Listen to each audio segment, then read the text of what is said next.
Hello viewers, welcome to Siva's world channel. இன்றைக்கி Sunday எங்கள் வீட்டில் மீன் வந்துருச்சு. ஆஸ் யூஷுவல் வஞ்சிரம் மீன் வாங்கியிருக்கோம்.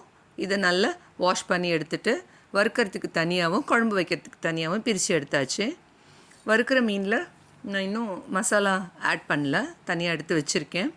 ஃபஸ்ட்டு குழம்பு பண்ணிடலாம் அப்படின்ட்டு குழம்புக்கு எடுத்து வச்சுருக்க மீனில் கொஞ்சம் மஞ்சத்தூள், மிளகாத்தூள், உப்புத்தூள் போட்டு வறுவி வச்சுருக்கேன்.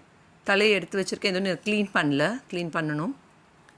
என்னோடய ஸ்டைலில் மீன் குழம்பு எப்படி பண்ணலான்னு பார்க்கலாம். சின்ன வெங்காயம் எடுத்திருக்கேன், அதை உரித்து நீட்டமாக கட் பண்ணி வச்சுருக்கேன். கொஞ்சம் கருவேப்பிலை, 2 தக்காளி கட் பண்ணி வச்சுருக்கேன். ஒரு 8லேருந்து 10 பல் சின்ன வெங்காயத்தை தனியாக எடுத்து வச்சுக்கலாம். கொஞ்சம் தேங்காய் எடுத்துக்கலாம். புளி கரைச்சி வச்சுருக்கேன்.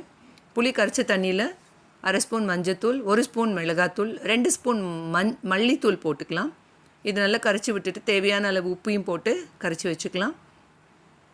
மிக்ஸி ஜாரில் 8லேருந்து 10 சின்ன வெங்காயத்தை எடுத்துக்கிட்டு அதோட தேங்காய் எடுத்துக்கலாம். தேங்காய் ஆப்ஷனல் தான், வேண்டான்னு எடுத்துக்க வேண்டாம். கொஞ்சம் கருவேப்பிலை, 1/2 ஸ்பூன் சீரகம், தக்காளி போட்டு அரைச்சி எடுத்துக்கலாம். ரொம்ப நைஸாக அரைக்கக்கூடாது, பரப்பரன்னு அரைச்சா போதும். கடாயில் நல்லெண்ணெய் எடுத்துக்கலாம். நல்லெண்ணெய் கொஞ்சம் அதிகமாகவே எடுத்துக்கலாம்.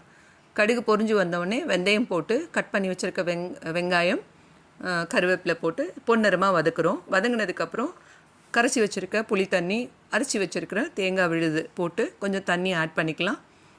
இதோட 2 ஸ்பூன் குழம்பு மசாலா, ஆச்சி குழம்பு மசாலா நான் எடுத்திருக்கேன், போட்டுக்கலாம். 1/2 ஸ்பூன் மிளகுத்தூள் போட்டு நல்ல பச்சை ஸ்மெல் போகிற அளவுக்கு கொதிக்க விட்டுறலாம்.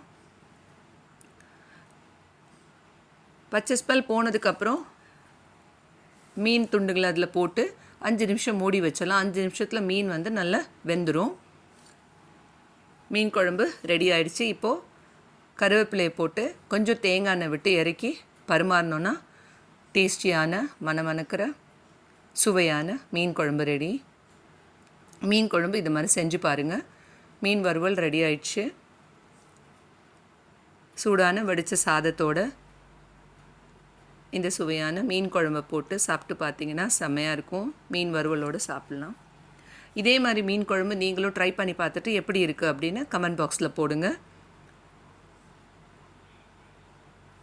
மீன் குழம்பு இதே மாதிரி அரைச்சி விட்டு பண்ணி பாருங்கள், செமையாக இருக்கும். இந்த வீடியோ உங்களுக்கு பிடிச்சிருந்துன்னா லைக் பண்ணுங்கள், கமெண்ட் பண்ணுங்கள், மறக்காமல் சப்ஸ்கிரைப் பண்ணுங்கள்.